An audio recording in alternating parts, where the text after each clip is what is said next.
Good afternoon,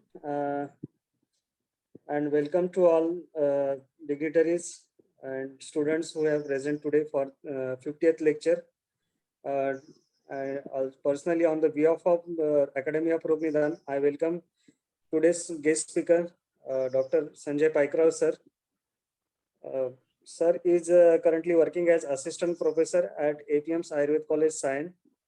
Sir has graduated from Shri Gurudev Ayurved College, Mosri in 1996. Then sir has done his post-graduation from Government Ayurved College, Nanded. And sir now is pursuing his PhD at his own institute, that is APM's Ayurved Mahavidyalaya, Sion. Sir has total teaching experience of 18 years, in which sir has UG teaching as 18 years. Then sir has been PG guide from since last 14 years, and sir is also teaching medical statics, which is very hard subject. And sir is quite famous as a stat wale sir in all the students and PG scholars also. When I posted sir's lectures link in various platforms, तो सबने यही पूछा था कि stat वाले sir है क्या. मैंने कहा हाँ, स्टैट वाले ही सर है, लेकिन सर इस बार फीवर के बारे में बताएंगे. Till now sir has published 7 articles in various national and international journals, and also sir has been as a guest speaker, and sir has attended various national and international conferences at various levels.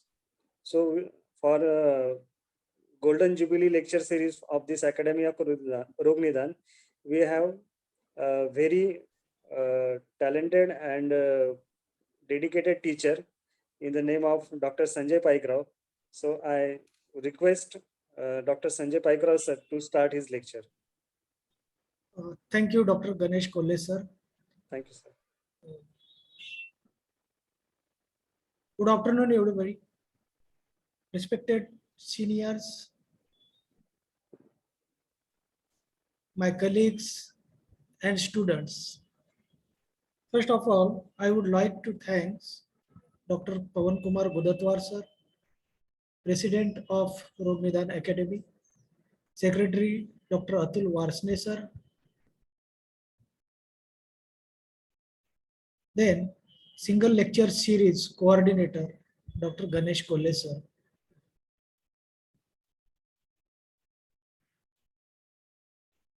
So, my topic is diagnostic approach to fever. This topic is a usual topic for all Ayurved teachers and medical teachers. Everybody knows these topics. Especially, it is quite important for the students which are just appeared in the second years. So, for teacher, there is nothing new in this topic. It will be a revised lecture for them, but student can learn a lot from this lecture.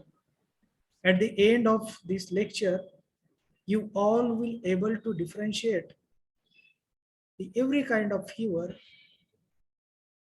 which may be with classical symptoms or aclassical symptoms. So let's start.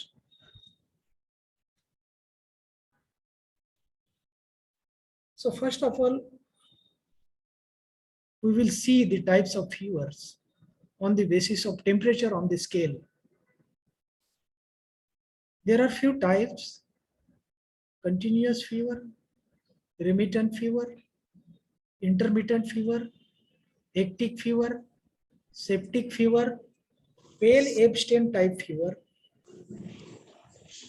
low grade fever. Kolle sir, am I audible? Yes, sir. Yes, sir. Yes, sir. Okay, thank you. I will continue. So these are the types of the fever depending upon the temperature on the scale. Okay.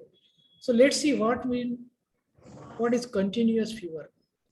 If the fever is fluctuating, if the fever is not fluctuating more than 1 degree Celsius, it means 0.5 degree Fahrenheit. Please, all participants, mute yourselves. Yes, sir. I am muted. So if there is no fluctuation more than 1 degree Celsius or 1.5 degree Fahrenheit and fever which is present all 24 hours of the day, this is called as the continuous fever. Then remittent fever. What is meant by remittent fever? If the fever is present all 24 hours a day and if the fluctuation is more than 1 degree Celsius, that is 1.5 degree Fahrenheit. Okay. So see the difference between continuous fever and the remittent fever. In these two conditions, fever is present all 24 hours a day, but in the continuous fever, there is a less fluctuation. That is less than 1 degree Celsius fluctuation. That is why it is called as the continuous fever. But in case of remittent fever, there is a fluctuation more than 1 degree Celsius or 1.5 degree Fahrenheit. This is the difference. Then number 3, intermittent fever. Intermittent, in case of intermittent fever, in this situation, in this condition, fever is present only few hours of the day, some hours of the day, and remaining hours body temperature remains normal. It remits to normal. That is why it is called as intermittent fever.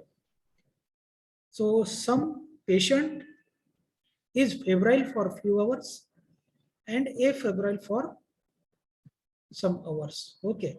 See the difference between continuous fever, remittent fever, and intermittent fever. In case of continuous, there is a fluctuation less than 1 degree Celsius. In case of remittent fever, there is a fluctuation more than 1 degree Celsius. And in case of remittent fever, there is febrile and afebrile conditions throughout the day. Some hour patient is febrile, some hour patient is afebrile. What happens in hectic fever or septic fever? If fever on the Fahrenheit scale, it is more than 104 degree Fahrenheit, it is called as hectic or septic fever. Means there is a cause of sepsis, septicemia. Okay. Next type is pale abstent type fever. Pale abstent type. This is a very typical fever which is found in the Hodgkin's lymphoma. It is found in the Hodgkin's of lymphoma. We will see what is Hodgkin's lymphoma few minutes later. Pale abstent type fever, what happens here? Here, the pattern of fever is in the initial phase, the fever is rise for 3 days. There is a rise in temperature for 3 days. Then it remains constant for another 3 days. Then next 3 days, patient's fever becomes normal and fever patient gets a febrile condition. So this is a course of total 9 days fever, first cycle. So this is called as pale abstent type fever. This is the Hodgkin's lymphoma. It is a one of the type of leukemia. Okay. Then next type is low grade fever. So these are the types of fever depending upon the pattern of fever. Okay. This is the depending upon the pattern of the fever. Next type of fever is low grade. Everybody knows low grade. Low grade means fever do not exist more than 100 degree Fahrenheit. Okay. Fever do not exist more than 100 degree Fahrenheit. Okay. Patient may be febrile for throughout the day or few hours of the day. Okay. So low grade fever means temperature remains less than 100 degree Fahrenheit. So this is the low grade fever. These are the types depending upon the nature of the fever on the scale. So gradation of the normal temperature. This is known for all of you. For students, I will revise this. So gradation depend upon the temperature, body temperature. There are some grades. These terms we have to use in our day-to-day practice. Hypothermia. If patient temperature below 95 degree Fahrenheit, it is called as hypothermia. Subnormal temperature 95 to 97 degree Fahrenheit, it is called as subnormal temperature, below the normality. And the normal range of the temperature is 98 to 99 degree Fahrenheit. 98 to 99 degree Fahrenheit. This is the normal body temperature of the persons. Okay. Then fever, that is febrile condition, that is also known as the pyrexia. Pyrexia. Okay. What is meant by fever or pyrexia?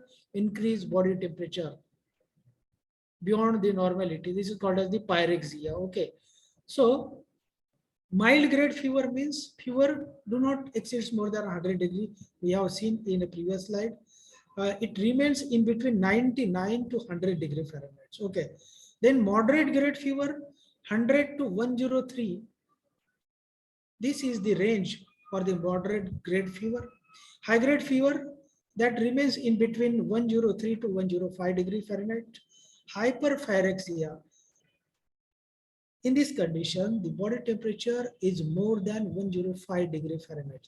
So this is the gradation of the body temperature. We have to remind the normal temperature, 98.99. Then below the normality, it is subnormal or hypothermia. And after 99 to 100, mild grade, 100 to 103, moderate grade, high grade 103 to 105, hyperpyrexia more than 105. So this is the body temperature gradation. So in case a patient, while diagnosing the patient, while approaching the patient of fever, we have to differentiate this fever of the patient in whether it is a short-term fever or a long-term fever. We have to differentiate. We have to ask the patient whether it is a short-term fever or a long-term fever. We have to clearly define the short-term fever or long-term fever. Clinically, in our Ayurveda also, the fever, there are 2-3 references of short-term, long-term fever, Nava Avastha, Madhyam Avastha or Jirna Avastha. So there is a one reference, if the temperature, course of the temperature is remains less than 12 days. So if the temperature course is less than 12 days or less than it, then it is called as the short-term fever. Some people's called short-term fever, the fever which is present within a week or less than a week, less than 7 days. This is also called a short-term fever. So in routine practice, the fever of 1 to 2 weeks, this is called as short-term fever. The fever of a course of a duration 1 to 2 weeks, that is short-term fever, and more than 2 weeks, it is called as the long-term fever. Some people also called fever which is present more than 3 weeks, it is called as long-term fever.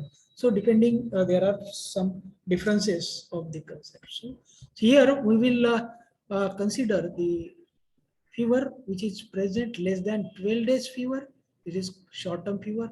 If the fever is more than 12 days, we will call it as a long-term fever. Okay, so these are the two types of by the duration of the fever, short-term fever and the long-term fever. We may ask the patient asking from which days, how many days he is suffering from the fever, etc. Okay. So depending upon the course of the fever, we have two types, short-term fever and the long-term fever. So again, in first half of this presentation, we will see the short-term fevers, differentiation of the short-term fever, methods of differentiation of the short-term fever. So again, short-term fever may be differentiated into two categories. Short-term fever may be differentiated or can be differentiated into two categories with specific sign symptoms and without specific sign symptoms. Okay, so here we have differentiated the short-term fever into two categories. Category number one, short-term fever without specific signs and symptoms. Category number two, short-term fever with specific signs and symptoms. Okay, so we have differentiated. This is depending upon the clinical features present in the patients. So let's see short-term fever with non-specific symptoms, non-specific clinical features. Okay, let's see the short-term fever with non-specific clinical features. तो हमें ऐसे febrile patients को देखना है कि जिसमें short term fever है और शॉर्ट टर्म फीवर के साथ में नॉन स्पेसिफिक symptoms है. Which are the non-specific symptoms routinely found in the short-term fever? Non-specific symptoms in short-term fever. Number one, headache and body pain, malaise, running nose, rhinitis, cold, and cough.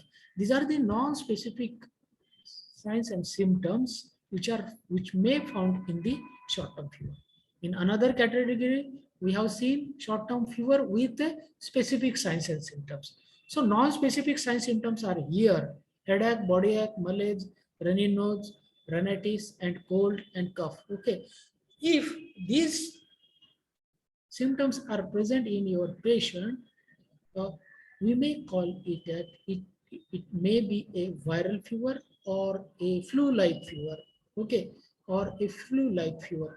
We will see it in a further slide. So short-term fever with specific symptoms. We have the criteria here. Short-term fever with specific symptoms. Short-term fever with specific symptoms.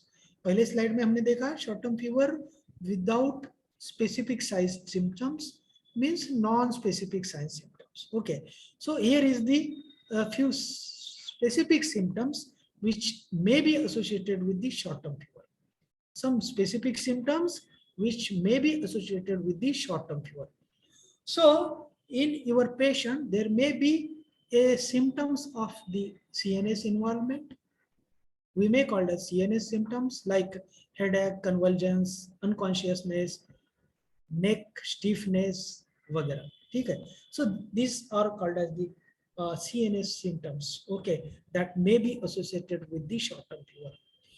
So symptoms of the oropharynx, dysphagia, dyspepsia, dyspepsia.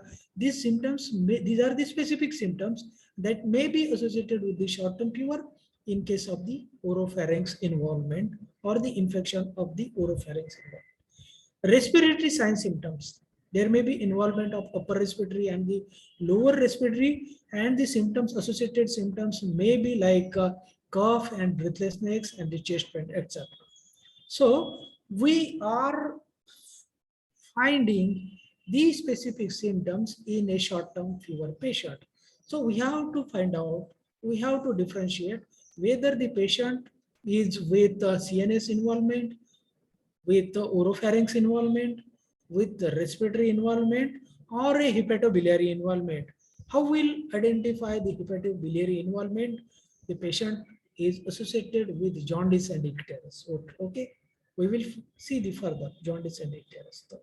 So this is the it may be hepatobiliary symptoms, jaundice and icterus, that may be associated with the short-term fever. Okay, then urinary symptoms, fever, short-term fever with urinary symptoms like burning micturition, dysuria, etc. Okay, then rash and rigors. Okay, so we have to note these specific symptoms. How many specific symptoms are here?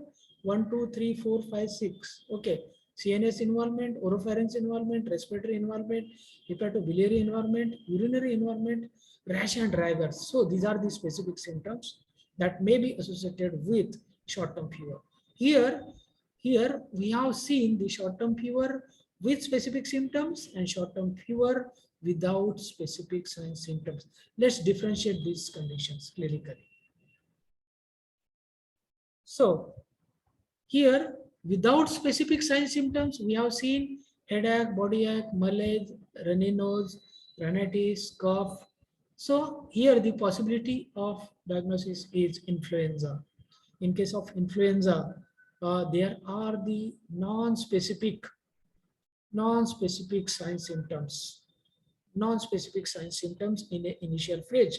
We have seen in a swine flu or a coronavirus disease, COVID-19, etc. Initially, the all symptoms are like headache, body ache, malaise, runny nose, rhinitis, cold, cough. So these are the non-specific sign symptoms or without specific sign symptoms.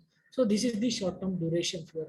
With specific symptoms, we have seen these respiratory involvement, CNS involvement, rigors, rash, neck stiffness, jaundice, etc. So we have to differentiate the patient in these two categories in a first line. See the if your patient is presenting dysphagia, dyspepsia, and throat pain. These are the specific symptoms which are associated with the short-term fever. Okay, so dysphagia means there is a difficulty in swallowing. Dyspepsia, there is a difficulty in drinking. Throat pain, painful throat condition. So these three symptoms, dysphagia, dyspepsia, throat pain, if it is associated with the short-term fever, then there are these four possibility that you have to rule out in your patient. Possibility number one, tonsillitis may be there. Number two, pharyngitis may be there. Number three, diphtheria may be there. Number four, infection mononucleosis may be there. Okay, we have again differentiate this condition clinically. For tonsillitis differentiation, we have to examine the oral cavity of the patient. Oral cavity, we have to examine the oral cavity of the patient. We have to examine the tonsils, whether they are enlarged or the normal, inflamed or they are normal. So using tongue depressor and torchlight, we have to examine the tonsils, pain and tenderness, etc. Pharyngitis also we have to examine with the help of the tongue depressions and torchlight, whether the erosions are there in the pharynx, whether there is a redness in the pharynx. These conditions can be clinically differentiated using torch and the tongue depressors. Number three condition is diphtheria. Diphtheria. This is the bacterial disease, coronary bacterium. Diphtheria is the causative organism, and these diphtheria may be associated with febrile conditions with barking cough. Patient coughs. Patient is coughs with a barking style. Okay. So fever with barking cough, dense gray pseudo membrane or a patch may be present in the pharynx. So this is the differentiable clinical feature which is found in the diphtheria. Presence of dense gray pseudo membrane. This is also called as the patch or pseudo membrane in the pharynx that is present in the posterior part of the pharynx. And it may be associated with lymph node enlargement, multi-organ of involvement in the further stage. And when we go for CBC for this clinical condition, total leukocyte count may be low. Okay. So these are the differentiate criteria for the diphtheria. So clinically, oral cavity examination or oral examination, we will see there, we can see there the dense gray pseudomembrane patch may be present in the pharynx associated with lymph node enlargement, multi-organ involvement, and the low TLC count. These are the criteria for the diphtheria, and the causative organism is the Corynebacterium. Diphtheria, we can take a throat swab and send it to a laboratory for the culture and sensitivity and the final diagnosis, or the organism can be identified with this culture and the sensitivity test. Number four, the possibility of infection mononucleosis. So infection mononucleosis is a viral infection, and the causative organism is Epstein-Barr virus. Epstein-Barr virus, EBV. We can see shortly as a EBV virus, Epstein-Barr virus. So this infection, viral infection, may be present with fever and sore throat. Fever with sore throat and the lymph node enlargement, exudative pharyngitis, hepatosplenomegaly, and the lymphocytosis is present in this infection mononucleosis. This infection is caused by the droplet infections. This is caused by the droplet infections, causative organism Epstein-Barr virus. Clinically can be differentiated with fever, sore throat, lymph node enlargement. These three clinical features are maybe present together, and you all will find the exudative pharyngitis, hepatosplenomegaly, and in a peripheral smear or a peripheral smear, you will find the lymphocytosis. Means TLC count will be increased here.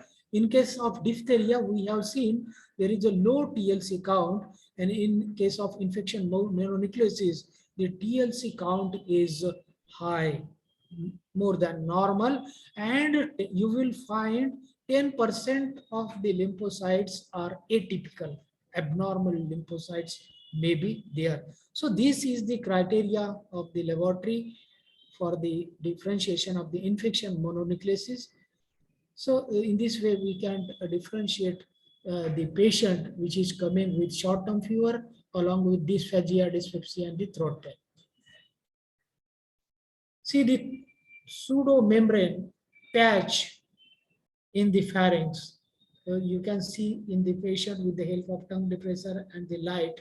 See, this is the patch posterior pharynx, at the posterior pharynx. This is the patch, and here are the tonsillitis also. Tonsils are enlarged here. So this is the pseudomembrane patch, which is typically found in the Corynebacter bacteria diphtheria infection and diphtheria, especially in the children's. If your patient short-term fever, if your patient is suffering from short-term fever along with the chest pain, cough, and the breathlessness, means short-term fever with the respiratory sign symptoms. Short-term fever with the respiratory sign symptoms. So there may be possibility of respiratory tract infection, upper respiratory and lower respiratory. That routine infection may be found there. Then pneumonitis may be there.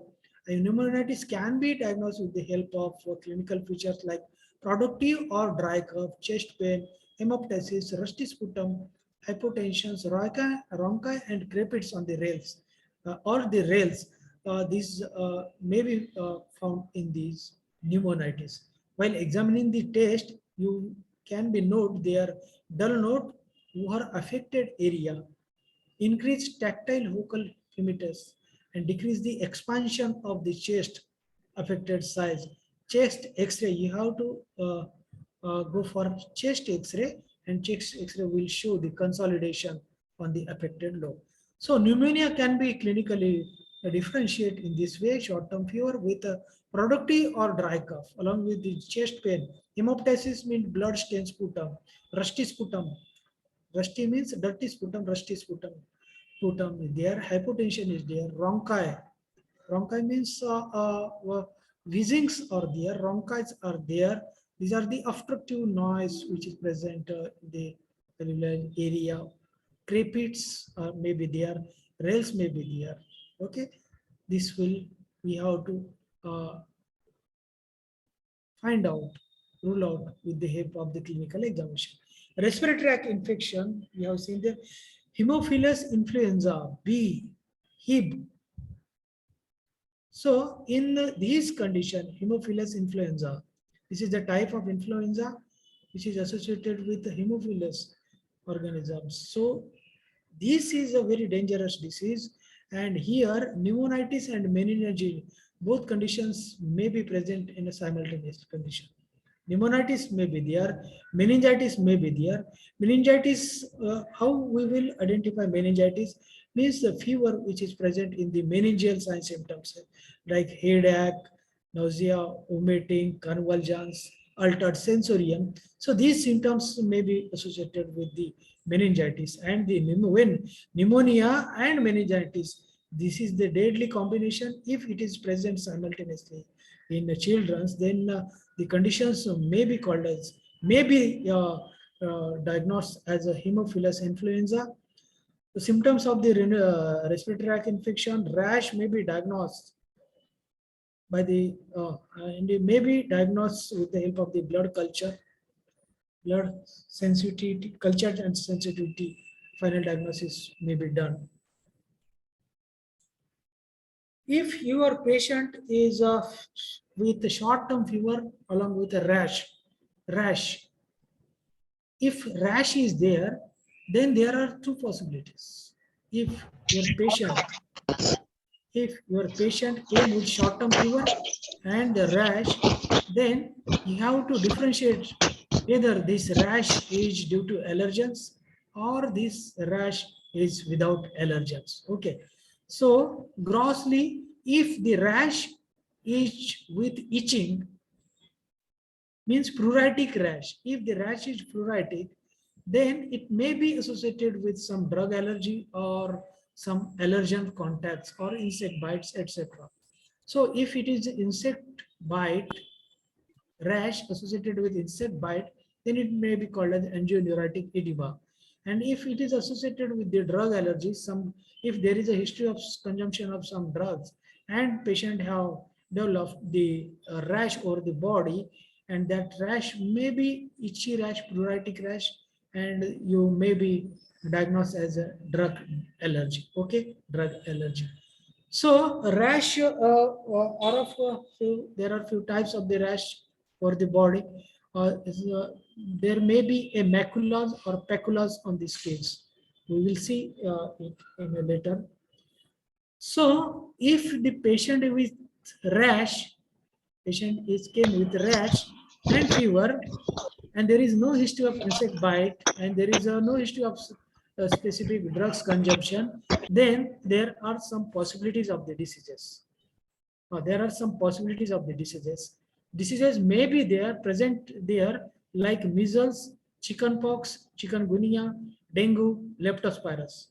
So these are the possibilities if there is no history of the allergens contact, or there is no history of the drug allergy and patient came with a rash. So we have to find out whether the rash is associated with maculas or papulas or maculopapular rash. Okay, this you have to differentiate. So let's see how we can differentiate measles and chickenpox and chikungunya and dengue and leptospira. So see the rash over the body, macular rash versus papular rash. Macula is a flat rash. Macular rash is a flat rash. See the redness is here. If you could see my arrow cursor here. So this is the macula, this is the flat rash. Okay. And this is the papula. Means this is a palpable, this is the elevated rash. Skin से ऊपर आने वाले उवार्च जो है redness है, swelling है here. Here is a little swelling is here. So this is the papulas, this is the maculas. Sometimes the rash may be macular, sometimes it may be papular, and sometimes it may be mixed as a maculopapular. So you have to find out whether it is maculas, papulas, or pustules, whatever. Okay, so you have to differentiate these conditions. So this is the typical rash of the measles. This is the typical rash of the measles. In Marathi or Hindi, it is called as gore. Okay. So this is the rash of gore. See the maculopapular rash is here. Okay. The incubation period of these measles is 10 to 12 days. 10 to 12 days. Patient came with high grade fever. Fever more than 103 degree Fahrenheit. High grade fever. Patient came with high grade fever. Runny nose. Inflame red eyes, आंखें लाल होती है, आंखों में सूजन आई होती है. So patient with high grade fever, patient with runny nose and inflamed red eyes, then go for the oral cavity examination. Go for the oral cavity examination with the help of the tongue depressor and the torch light, and find out whether it is a coplic spot is present in the mouth. Koplik spot है क्या mouth में, ये हमें देखना है. So Koplik spot अगर mouth में है और इस तरह से रैश है, maculopapular rash, flat rash, somewhat may be mix rash here, but if it is if you can find the coplic spot in the mouth, then or the inner side of the cheek, coplic spot may be present below the tongue or inside the inner wall of the cheeks. Here, the diagnosis may be a measles fever. Okay, measles fever. So typically, this rash starts from the face. Okay, in initial 2-3 days, rash present at the face only. Then it is spread all over the body. Then it's spread over the body. Okay, so rash typically starting from the face, along with the coplic spot in the mouth, it may be found 2-3 days later Koplik spot. Okay, associated with inflamed eyes, runny nose, and the high-grade fevers, which is typically present in the children's. Then diagnosis may be measles. Okay, so this is the diagnostic criteria of the measles. So you have to remind Koplik spot in the mouth, rash starting from the face and spreading all over body. This is the measles. Okay, so this is the rash of the measles. Mind it, incubation period of these measles is 10 to 12 days. Okay, associated with high grade fever, runny nose, inflamed eyes, etc. So this is a typical clinical presentation of the war measles. So this is the Koplik spot. You will find here. These are the red background spots are here. Red background spot, red spots are here. So these are the Koplik spots. They appears on the second or third or fourth day of the fever. Of the rash typically starting from the face and then spreading all over the body. So if such types of rash is associated with the Koplik spot, so these are the Koplik spots in the mouth. You can see with the help of tongue depression and the light. So diagnosis is the measles. Okay.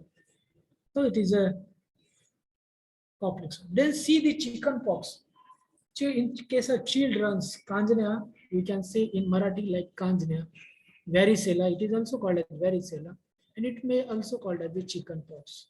So chicken pox is a viral infection again. The causative organism is a varicella zoster virus, VZV, varicella zoster virus. And typically, clinical features are here. The incubation period is 10 to 12 days, and there are the blisters, small itchy blisters. See, these are the small itchy blister. But in case of measles, there was no itching. Okay.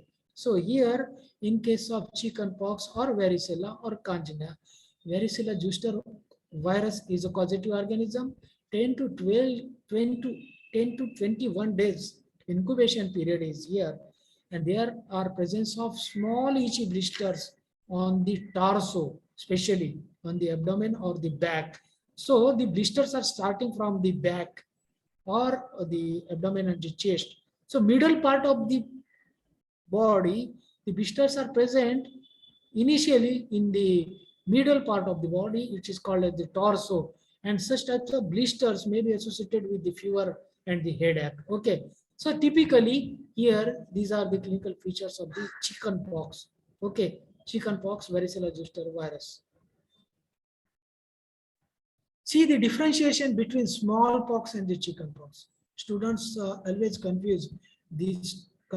the confusion in between two clinical conditions, smallpox and the chickenpox. Okay, so smallpox is almost eradicated. Smallpox is almost eradicated. There are very rare cases or no cases are found in the present times. So smallpox is eradicated. But you can differentiate the blisters or the lesions from the chickenpox. Okay. So typically here smallpox and chickenpox we can clinically differentiate. So initially both are the blisters may be present on the face initially, but what is the main difference between these two clinical conditions, smallpox and the chickenpox? In case of chickenpox, the blisters are present in the middle part of the body. More blisters are present in the middle part of the body, that is torso.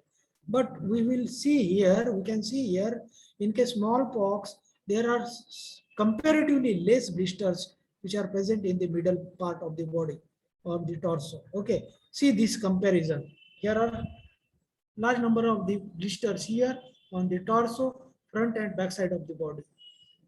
Okay, and here few blisters are on the front side, few blisters on the back side, middle part of it. Comparison in upper hand, upper extremity, there are few blisters in case of chicken pox, but in case of smallpox, comparatively more number of blisters on the upper extremities or the hands. Okay, see the legs, the lower extremities, very few blisters are there.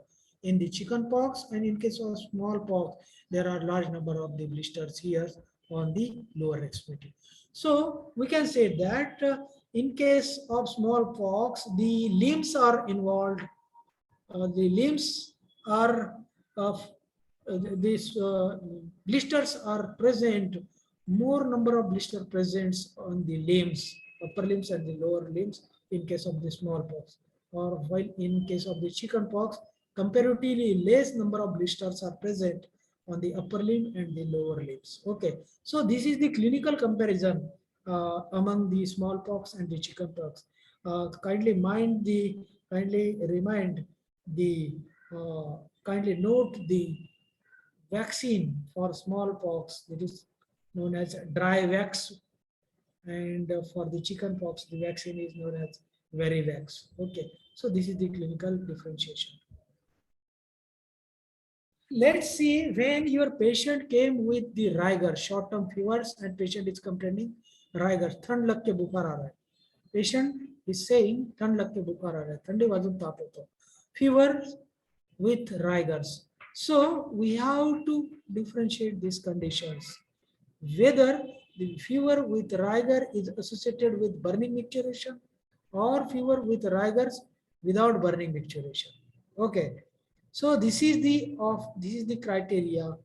Burning micturition, on the basis of the burning micturition, presence of the burning micturition or absence of the burning micturition, we can differentiate this fever with rigor into two.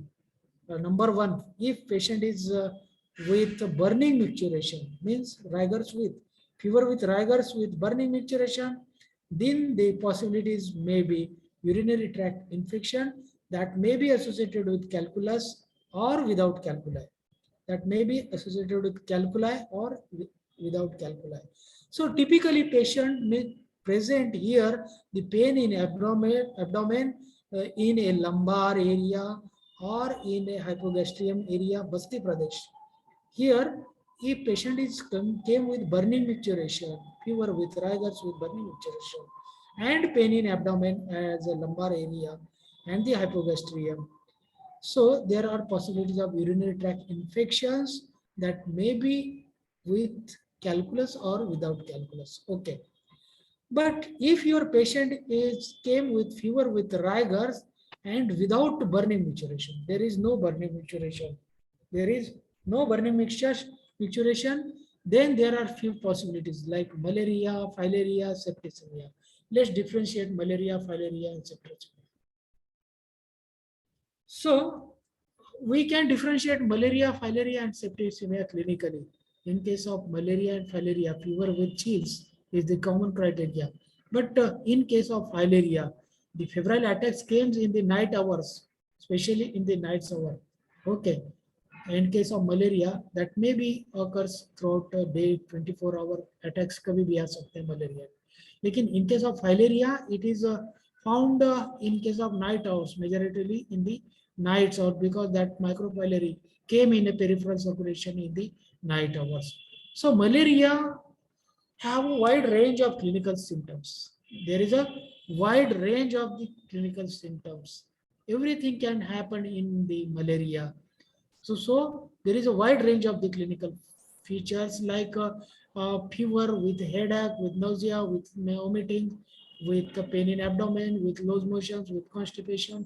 Everything can be happen in the malaria, but rash cannot found in the malaria. Okay, rash may be absent in the malaria. Rash nahi milega. In case of filariasis, we have seen. So for further investigation, peripheral smear, we have taken the peripheral. If you have taken the peripheral smear in a febrile condition, जब patient को बुखार आता है ऐसी अवस्था में आप अगर पेशेंट का स्पेसिमेन लेते हैं और ऐसी अवस्था में आपको अगर पेरिफेरल स्मीयर लिया गया है, if you examine the smear with the help of microscope, then you may find the malarial parasite or the filarial parasite with the help of the specific staining methods. So septicemia, filaria, malaria can be. ना जीवा पड़ियोनी. Please mute yourself.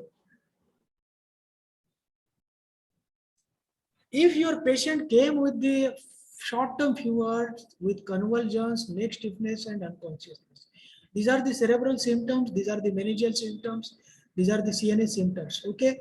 If the patient came with a fever, short-term fever, and there are convulsions may be there is neck stiffness may be there, unconscious, altered sensorium is there, then or one of these clinical features, if it is associated with the short-term fever, then there are few possibilities like cerebral malaria or viral encephalitis. Okay, cerebral malaria or viral encephalitis, these are the possibilities if patient short-term fever के साथ में convulsions, neck stiffness, unconsciousness के साथ में आता है तो how we will differentiate cerebral malaria? Cerebral malaria can be differentiated with the help of clinical features like unconsciousness, nausea, vomitings, headache, altered consciousness, okay, and the laboratory test, that is the malarial car test, you will find this cerebral malaria may be there. Viral encephalitis, fever, headache, neck stiffness, hemiparesis or convulsions may be there. So there are close presentations of the cerebral malaria and the viral encephalitis. Okay, if the intracranial pressure increases, then nausea, vomiting, that can be occurs. So in viral encephalitis, hemiparesis may be present there. Convulsions may be present there. Febrile convulsion, a febrile convulsion. So here febrile convulsions may be there. Clonic convulsions, whether etc. So fever, if the patient came with fever with jaundice, if the hepatobiliary symptoms are there and patient came with short-term fever, then there are two possibilities like viral hepatitis and falciparum malaria. Viral hepatitis and the falciparum malaria. So in case of falciparum malaria, due to RBC destructions, the jaundice may be there. Okay, what is jaundice? Jaundice is not a disease; it is a sign which may be present, which is present in the hepatitis, and it is called as the yellow discoloration of skin, sclera, mucous membrane, body fluid. It is called as the jaundice. It is also called as the icterus. Means your patient have a short-term fever with icterus. The possibilities may be like viral hepatitis or the falciparum malaria. So falciparum malaria can be differentiated with the help of laboratory test. Viral hepatitis also can be differentiated with the help of the laboratory diagnosis. So let's see, within a 5 to 10 minutes, I will end this lecture, conclude this lecture. Let's see the long-term fever. We have seen the short-term fever, possibilities of the short-term fever, differentiation of the short-term fever, if it is associated with the specific signs symptoms, and if it is not associated with the specific signs symptoms. So this is the methodology of the differentiation of the diagnosis. Okay, what happens if your patient have a fever more than 12 days or more than 2 weeks? Then what are the possibilities? Think about these possibilities. Okay, think about these possibilities. You have to differentiate typhoid fever, endocarditis, meningitis, pulmonary tuberculosis, amoebiasis, liver disease, infective hepatitis, lymphomas, leukemias, and occupational hazardous disease, HIV/AIDS. So please stay with me for another 10 minutes. We will finish these points within a 10 to 15 minutes, 10 minutes. Okay. So these are the possibilities of the long duration fever, long-term fever. Let's see clinical features of the typhoid fever. What happened in the typhoid fever? So typhoid fever is one of the enteric fever. So enteric fever is have two types like typhoid fever and the paratyphoid fever. Causative organism Salmonella enterica serovars.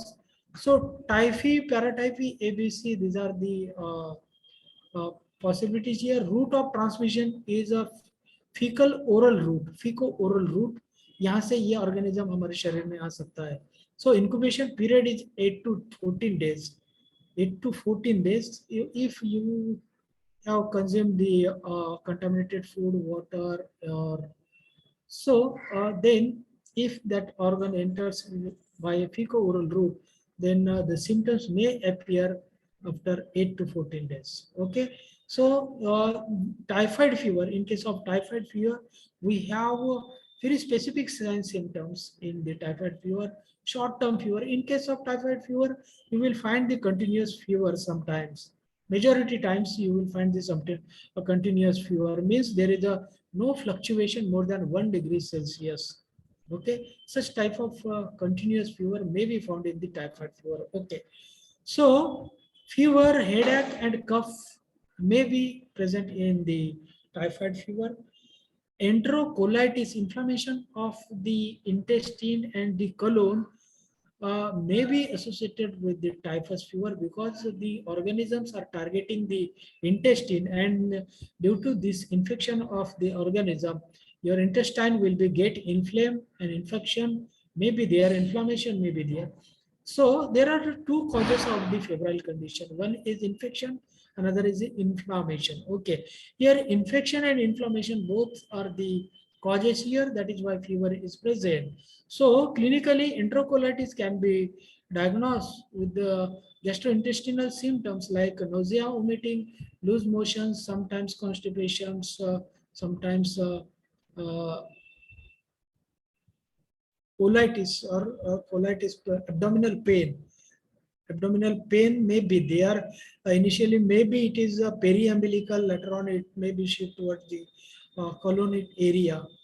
Okay, so enterocolitis means pain in abdomen associated with loose motion, constipation, etc. Okay, so splenomegaly may be there after the 12 days course. Splenomegaly, 10 to 12 days course, splenomegaly may be present here.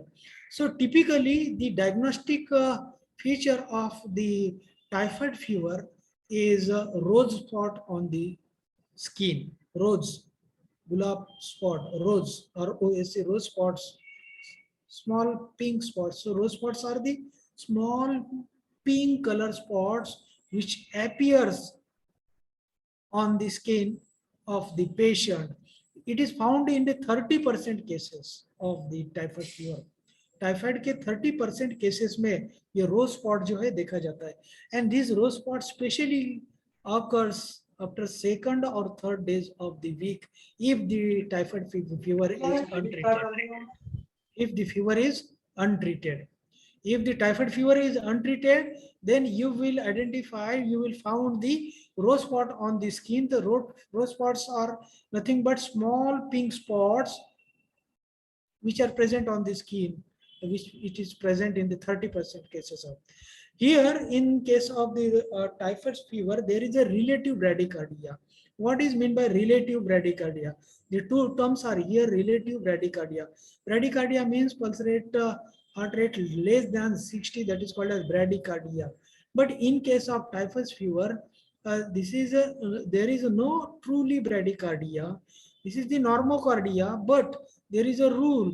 As the temperature increases, the heart rate or pulse rate must be increased. Okay, this is the universal rules. As the temperature increases, in that proportion, the heart rate or pulse rate is also increases.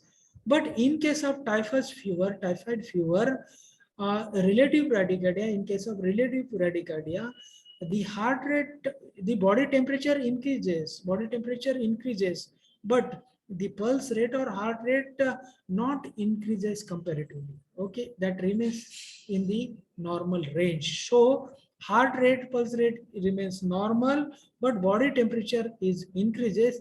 It is called as the relative bradycardia. So these are the clinical features for the typhoid fever. So TLC count may be decreased here. TLC count below the 400 जो है ये हो सकता है यहाँ पे. So these are the criteria for the typhoid fever. So enterocolitis, splenomegaly, rose spot, relative bradycardia, and TLC count decrease. So as this is the gram-negative organisms, the TLC count, some cases TLC counts found to decrease. So in this picture, you can see here the rose spot on the skins. So endocarditis, what is meant by endocarditis? Inflammation of the endocardium of the heart is called as the endocarditis. It may be bacterial, it may be viral.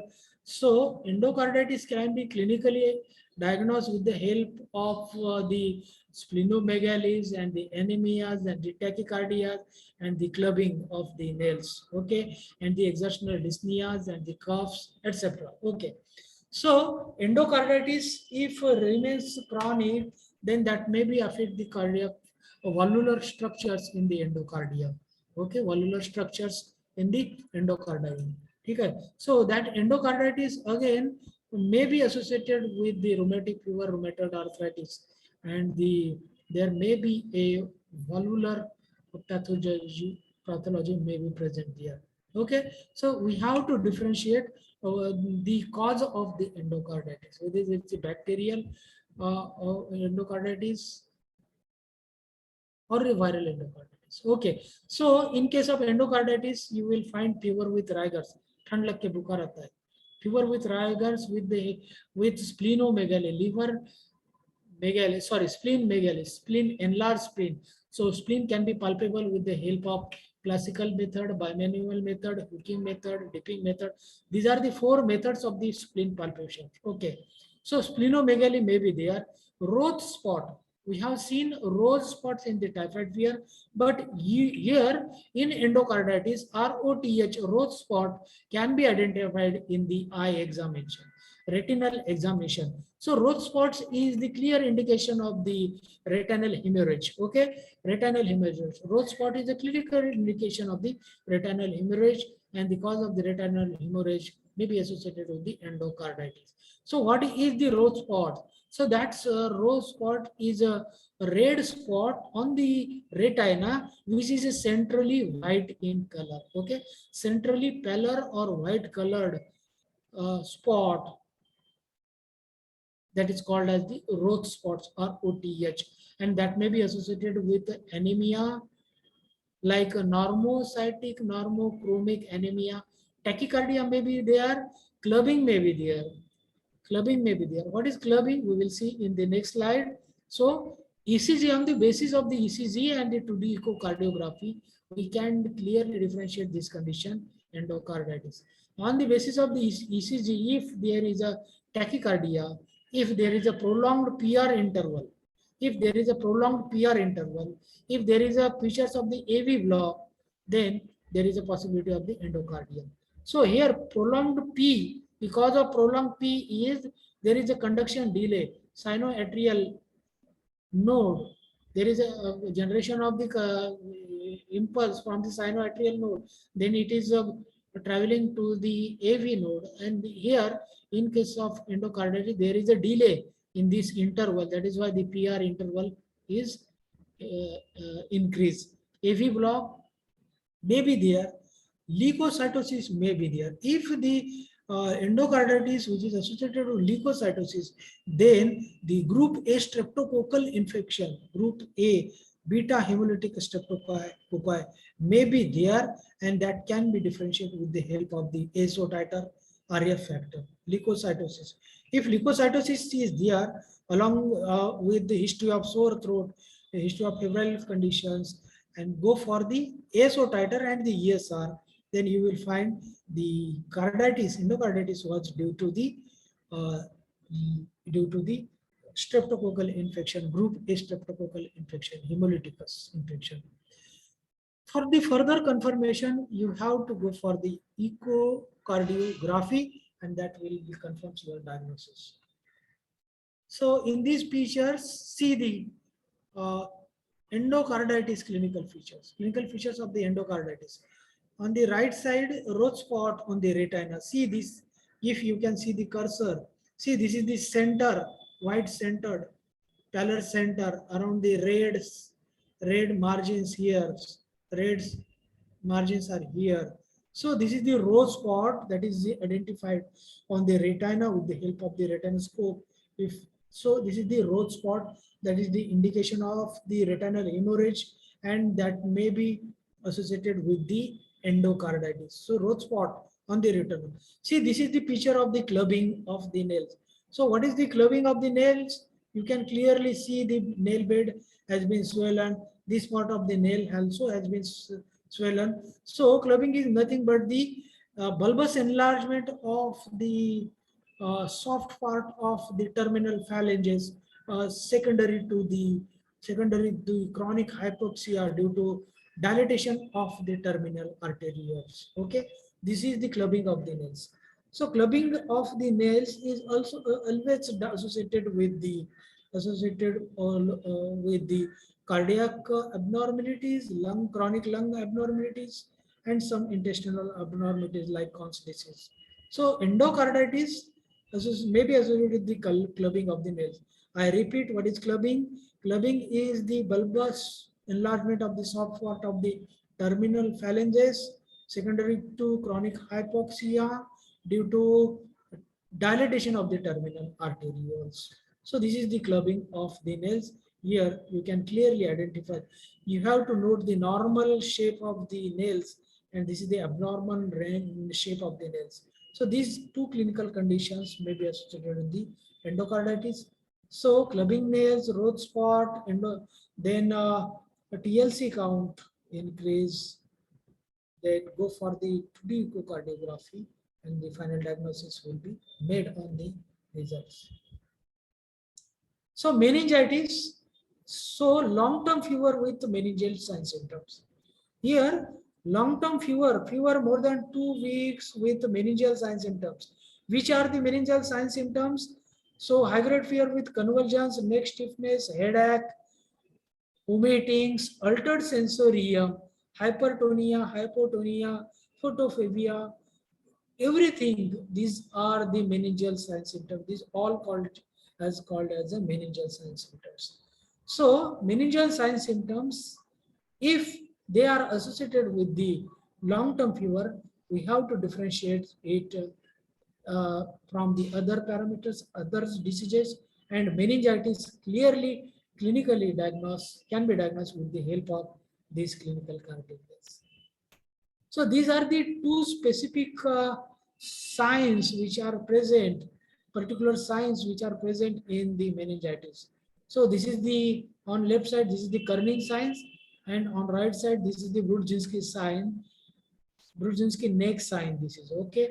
Any of these, if present in your patient, associated with severe headache, nausea, vomiting, convulsions, altered sensoriums, then the possibilities of meningitis is increased. Okay, so confirmed diagnosis can be made with the help of the MRI brain. So this is the Kernig sign. What we have to do for the Kernig sign?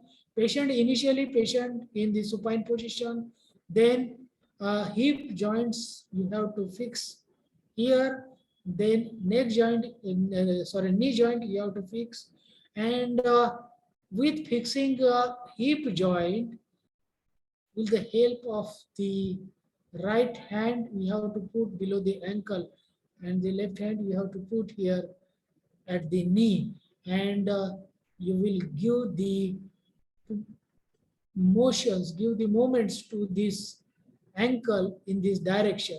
Okay, if here, while giving movements to these ankle joints, to these knee joints, we are giving the movements from these knee joints. Here hip joint is fixed and knee joint is here extending and flexing. Okay, you are here flexing and extending the knee joint here. Okay, while extending and flexing the knee joint, if patient is complaining the spinal pains or there are restricted movements of the taste or the incomplete movements, painful movements are there, or if there is a involuntary flexion of the other hip, then taste is positive and it may be present, that may be found in the meningitis. Okay, this is the Kerning sign. Okay, what will happen in the Brudzinski neck sign? So initially you have to give this position, supine position to the patient. Then you will put your right hand below the head of the patient and you will flex the neck forward, then extend the neck backward. You will give this movements in this direction, in this direction. While giving this these moments, the knee joint will be flexed. If you are putting the neck down, then knee joint will be extend and it will become flat. If you are flexing the neck forward, then knee joint will be flexed here. So if there is a flexion of the knee which is associated with flexion of the neck, then it is the Brudzinski sign. Okay. If you are distending the neck joint here, then the flexion or extension of the knee joint may be there. Okay. So this is the Brudzinski sign present in the meningitis. See, these two signs are important while you will deal with the meningitis patients. The pulmonary tuberculosis can be easily diagnosed with the help of the clinical features. In case of clinical features, we have seen low-grade fever may be present there. Evening rise temperature may be present there. Patient came with anorexia, weight loss, night sweating, etc. So these are the cardinal features of the tuberculosis. Cardinal features of the tuberculosis. So low-grade fever associated with low-grade fever sometimes associated with evening rise temperature. Okay, fever do not exceed more than 100-degree fever, 100 degrees Fahrenheit, and it is rising more than 100 in the evening, and also it is associated with anorexia, weight loss, sometimes night sweating, excessive sweating in the night hours, may be found cough and general weakness may be there. So if such types of clinical features are present in the patient, go for the X-ray chest. X-ray chest PA view, and you will find the stages of the tuberculosis like consolidation, cavities, effusion, and the lung failures, etc. So here in the X-ray chest PA view, you can find the uh, consolidation, cavity, uh, pleural effusions, and the lung failure may be there. If again, if you are collecting the sputum and sending it to the pathology laboratory for AFB test, sputum for AFB, acid fast bacilli. Okay, student must know what is meant by acid fast bacilli. Acid fast bacilli. Okay, so here your acid or alcohol could not decolorizing the organism. Once that organism, Mycobacterium tuberculosis, has taken a color, main color from the stain, main color of the stain, then that color do not decolorize by the alcohols or H2SO4. Okay, such types of bacteria are called as the acid fast bacteria. So Mycobacterium tuberculosis is the one of the acid fast bacilli. So if patient is infected with acid fast bacilli, then leukocytosis may be there. Increase count, total leukocyte count beyond 11,000. Okay, beyond 11,000, that is leukocytosis. Means granular cytosis as well as agranular cytosis. So TLC count may be increased due to granular cytosis as well as agranular cytosis. Means lymphocytes also increasing here. Monocytes also increasing here. That is agranular cytosis. Okay.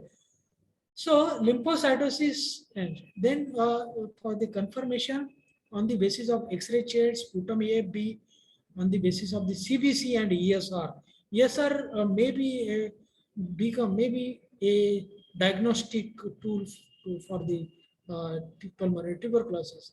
In case of the tubercular infection, Mycobacterium tubercular infection, yes, ESR goes more than 100 millimeter. Okay, so due to infection, ESR is rapid. So lymphocytosis may be there, leukocytosis may be there, monocytosis may be there, and for the confirmation again, TB ELISA can be done with the IgG and the IgM. So we are in the last phase of the today's presentation. So If the long-term fever is associated with pain in abdomen at the right hypochondrium with the help of the hepatomegaly, see the criteria. See the criteria means there are two, three features.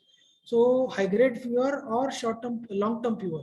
Long-term fever which is associated with right hypochondrial pain and tenderness and hepatomegaly, then there may be two possibilities may be there. Two possibilities may be there.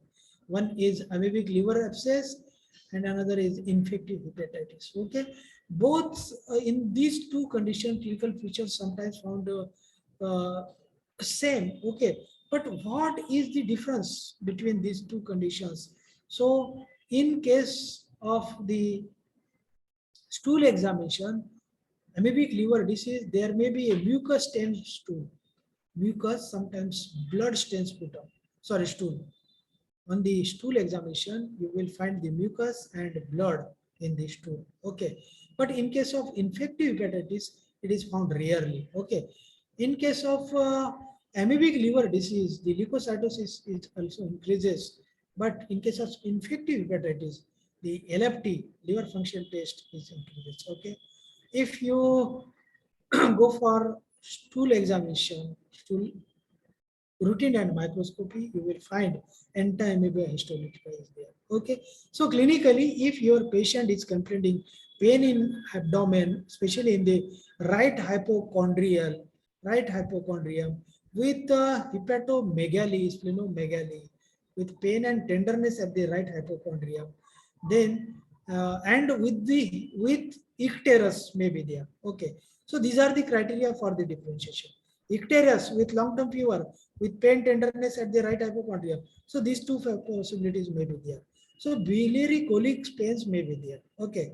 So this can be differentiated easily. Go for the ultrasonography, USG abdomen, and you will differentiate these conditions. So finally, this is the last slide to this presentation, lymphoma and leukemia. Sometimes chronic fever, long-term fever may be associated with leukemias and the lymphomas. Okay, you are giving everything you have given, antiviral, antibacterial, antimalarial, everything you have given, but your patient is not responding to the patients, to the medicines. And in these conditions, if your patient is presenting such type of clinical features, then think about the lymphomas and the leukemias. So, so leukemias or lymphoma, these are two types of the blood cancers here.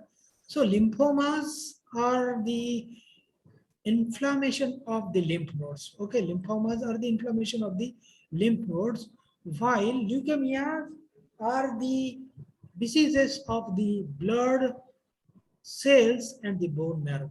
Okay, especially white blood cells and the bone marrow. See the difference between leukemia and the lymphomas. So lymphoma is a tumor of the lymphocytes. Okay, lymphoma is the tumor of the lymphocyte, and the leukemia is the disease of the bloods and the bone marrows. Okay, so here tumor developed from the lymphocytes. There are enlarged lymph nodes and tumor found. In this, if the lymph nodes are enlarged and they are presenting like a tumor, then you have to go for the incision and biopsy should be done, and that will be help you to diagnose the lymphomas. Okay. So here, in case of lymphomas, fever may be present, itching may be present, weight loss may be present, weakness, lymphadenitis. Diagnosis made on the basis of histopathology. Okay, histopathology के ऊपर ही इसका diagnosis होगा. So a lymphoma, that is a lymph node enlargement, tumor of the lymph node. We have two different types of the lymphomas here. Two different types of the lymphomas is there. One is a Hodgkin's lymphoma and another is a non-Hodgkin's lymphoma. Hodgkin's lymphoma, that is found in the adult patients, especially in case the adult patients. But the risk of the Hodgkin's lymphoma is increases after 50 years. Okay. So what will differentiate Hodgkin's lymphoma from the non-Hodgkin's lymphoma? Okay. If these particular specific types of RS cells, RS said, Reed Sternberg cells, are present, then are present more than 10% of the cells. More than 10% of the cells, these R cells are present. RS cells are present, Reed and Sternberg cells. Okay, so these are the types of the abnormal cells. Okay, Reed Sternberg cells are the types of the abnormal form of the lymphocytes. RS cells are nothing but they are the abnormal forms of the lymphocytes. Okay, if these abnormal lymphocytes presents more than 10% of the other lymphocytes, then the diagnosis is Hodgkin's lymphoma. If you are finding less than 10% RS cells and 95% RS cells are there, 90% lymphocytic cells are abnormal. Normal, 90% lymphocyte cells are normal. Okay, then the case, this is the diagnosis is non-Hodgkin's lymphoma. And this non-Hodgkin's lymphoma is found in the children's. Okay, children's and teenagers. So these are the types of the lymphomas. Lymphomas types, Hodgkin's and non-Hodgkin's lymphoma can be differentiated with the help of Reed and Sternberg cells. If Reed Sternberg cells found more than 10% lymphocytes, then it is Hodgkin's. If less quantity, less than 10% RS cells, 95 lymphocytic cells are normal, then this is the non-Hodgkin's lymphoma. So specialists can be diagnosed. The specialization, this is can be made, the diagnosis is only made with the help of the super specialties, physicians or the pathologists. Okay. Then what is a leukemia, blood cell? Here in the leukemia, the possibilities of abnormalities are here in the bone marrow cells. Okay, bone marrow cells. The abnormalities are here in the bone marrows or in the blood forming cells. Okay, bone marrow or blood forming cells जो है इनमें abnormalities होती है. So typically here the leukemia is abnormal uncontrolled growth or proliferation of the cells, that is WBC cells, especially lymphocytic cells. This is called as the leukemia. Here in the leukemias, WBC count multiplies in the 10,000, 20,000, 50,000, more than 50,000, 1 lakhs, etc. So here all this space occupies by the WBCs here, abnormal WBCs here. So the leukemias are of two types. There are two types of the leukemias. That is myeloid leukemia and lymphocytic leukemias. In myeloid leukemias and the lymphocytic leukemias. In case of myeloid leukemias, the abnormality is in the blood forming cells, that is myeloids or the bone marrows. Okay. While in the lymphocytic leukemia, the abnormality is present in the lymphocytes. Abnormal lymphocytes are here. So lymphocytic cells are multiplies here beyond the normality. So ALL and AML. So or CLL or CML, acute lymphocytic leukemia or acute myeloid leukemia. So what are the myeloids or the myeloblasts? Myeloblasts are the immature WBCs that comes into peripheral circulations. Okay, so that can be differentiated with the help of the specialty microbiologist or this super specialty doctors. Okay, so acute lymphocytic leukemia, acute myeloid leukemia, chronic lymphocytic leukemia, chronic myeloid leukemia. Okay, myeloid leukemia, myeloblastic leukemia. So this diagnosis is done. That diagnosis can be done with the help of the smear bone marrow studies. Okay. So these are the Reed Sternberg cells which may be found in the lymphomas, Hodgkin's lymphoma. If these are present more than 10% lymphocytes, Reed Sternberg cells present more than 10% lymphocytes, then this is the lymphoma, which is called as Hodgkin's lymphoma. If it is less than 10%, then it is non-Hodgkin's lymphoma.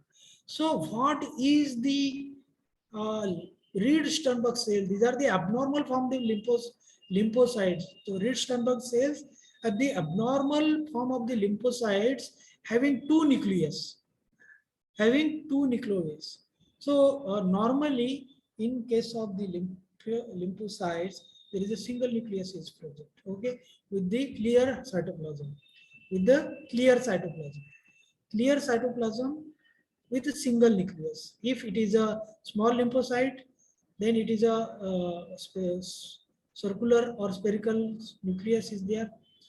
If it is a large nucleocyte, then the nucleus is reniform. But in case of Reed-Sternberg cells, the lymphocytes become abnormal, atypical, aclassical, and that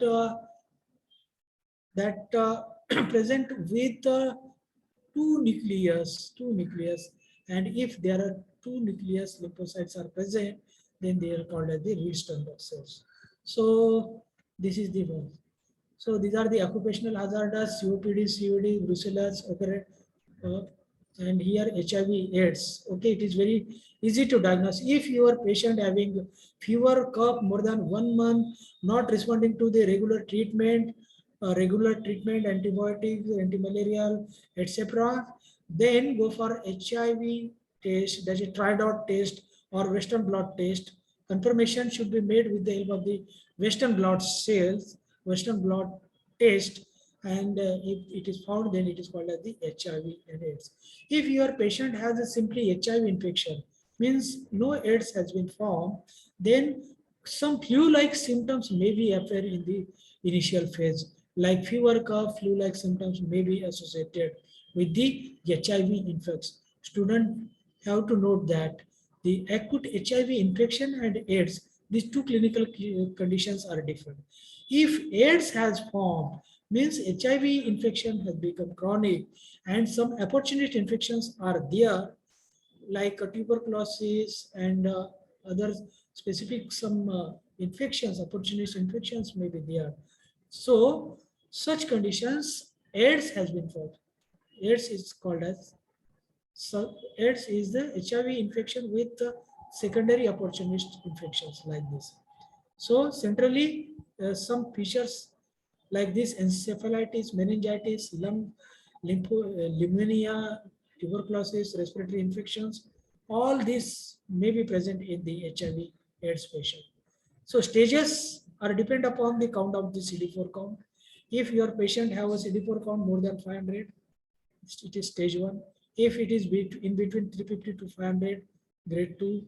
If it is in between 200 to 350, grade 3. And if it less than 200 CD4 count. So students can denote CD4 count is the type. CD4 are the cells, types of the T lymphocytes. Okay. There are two types of the lymphocyte, T lymphocyte and B lymphocytes. So CD4 and CD8 are the types of the T lymphocytes. Okay. So if your immune system is altered and has been suppressed, so then the infections, the CD4 and CD8 count is reduces. So fever can be diagnosed with the help of the proper history taking, clinical examination, and the appropriate laboratory test. Okay, we have to go for criteria like short-term fever and long-term fever. You have to differentiate like this: short-term fever, long-term fever. If short-term fever with specific sign symptoms, then flu-like symptoms may be there, flu may be there. If your fever is with a specific sign symptoms like CNS involvement, throat infection, pharynx involvement, lungs involvement, hepatobiliary, urinary system involvement, then you can be differentiate with the help of the associated sign symptoms also. Or if your patient is presenting with short long-term fever with some specific symptoms, long-term fever, then you have to differentiate like this. Okay, here, thank you very much. Dr. Ganesh Kolle sir, Khole sir is a coordinator of the single lecture series, which is organized by Academy of the Rognidan. I also thanks to President and the Secretary of the Rognidan Academy. Thank you very much, Dr. Ganesh Khole sir. Over to you.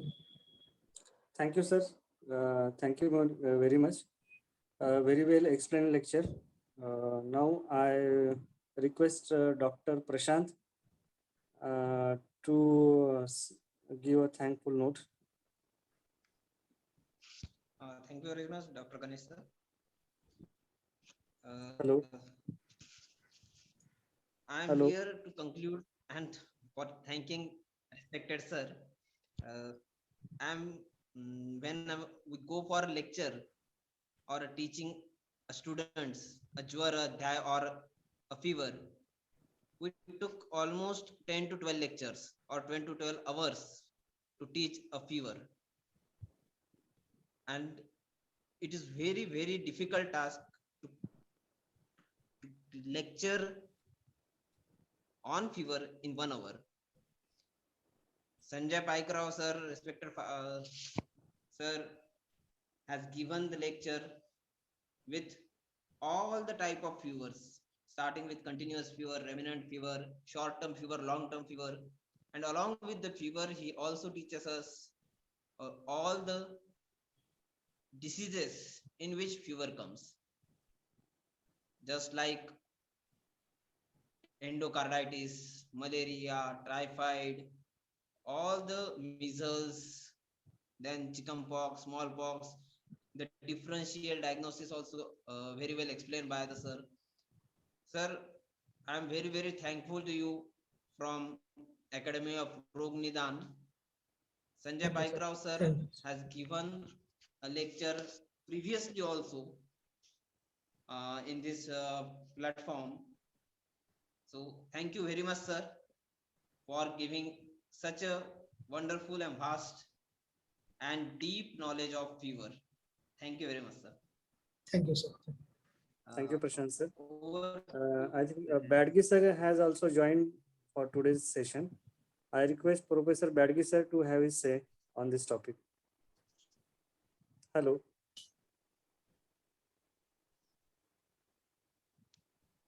अरे गणेश बहुत अच्छा रहा lecture Sanjay पैकराव sir का। तो Thank you, sir. बहुत ही विस्तृत रूप से सर ने बिंदुओं को रखा कि किन किन प्रेजेंटेशन को रहेगा तो कैसा उसको डायग्नोसिस करना चाहिए। विस्तृत रूप से आपने प्रयास किया चीजों को अच्छे से वर्णन करने के लिए। वाकई में ये बहुत ही इंफॉर्मेटिव लेक्चर रहा और सर ने बहुत बड़ा प्रयास करके चीजों को इकट्ठा करके फीवर के बारे में एक अच्छा एक विशाल वर्णन किया है। तो मैं समझता हूं कि सभी टीचर्स के लिए और विद्यार्थियों के लिए और सभी प्रैक्टिशनर के लिए भी बहुत बड़ा अच्छा साबित होगी। और once again I congratulate Dr. Sanjay Paikrao sir for presenting such a wonderful lecture. Thank you, sir. Thank you very much. Thank you sir. Doctor Prashant sir ने जैसा कहा सही में ज्वर पढ़ाने के लिए कम से कम 8-10 लेक्चर तो लगते हैं। सर हम ये रूटीनली पढ़ाते हैं। मैं कम से कम 2-3 लेक्चर मॉडर्न में पढ़ाता हूँ बच्चों को और आयुर्वेद में कम से कम 7 से 8 लेक्चर यानी थ्रू आउट 15 डेज में सिर्फ ज्वर ही पढ़ाता हूँ और बाद में जो है बाकी के टॉपिक्स जो है लेता हूँ। नहीं ये जरूरी है। मैं भी रिसेंटली मेरे जो माधव निदान वाला जो बुक आया these all topics are included in our syllabus sir. हाँ जैसा रिसेंटली जब माधव निदान को मैंने ट्रांसलेट किया था तो उसमें मैंने यही लिखा था कि आयुर्वेद के साथ साथ में भी हमको मॉडर्न का भी ज्ञान होना जरूरी है। Right sir. तभी आप अच्छे से लोगों को आप मिथ्याहार विहार अभ्याम दोषा हमाशय आश्रय बोलने से नहीं होगा। मिथ्याहार विहार बोलने से कौन सी मिथ्याहार विहार है उस कारण से फीवर उत्पन्न होता है। जैसा क्रायोजेंस है, पायरोजेंस है, मैंने उसको विस्तृत रूप से जरा माधव निदान वाला बुक में उसको मैंने अच्छे से वर्णन किया so that the readers can get the knowledge about the what are the etiological factors। तो आपने सही से उसको वो किया है तो बहुत ही सराहनीय है। Thank you once again. Thank you sir। Thank you respected Badgi sir। to give input remarks. I once again congratulate and thankful to Dr. Sanjay Paikrao sir, who have given very vast lecture in 1 hour. Definitely fever is a very vast topic. रागादी उसको कहा है कि रोगों का राजा भी कहा है शायद, King of disease. King of diseases. अगर हम मॉडर्न की भी बात करते हैं तो उसमें भी हम पायरेक्सिया ऑफ अननोन ओरिजिन की 490 पेज की एक बुक मिल जाती है. Right, right. हाँ सर, पीओ नाम की एक बुक है. So thank you very much sir. आपकी जो स्लाइड्स है उसको तो मैंने हर स्लाइड को स्क्रीनशॉट करके रखा है, और इसको हम यूज करेंगे आगे हमारे इसमें भी. Thank you very much sir. Thank you all participants. Wind up कर ले sir. Yes sir, thank you very much sir.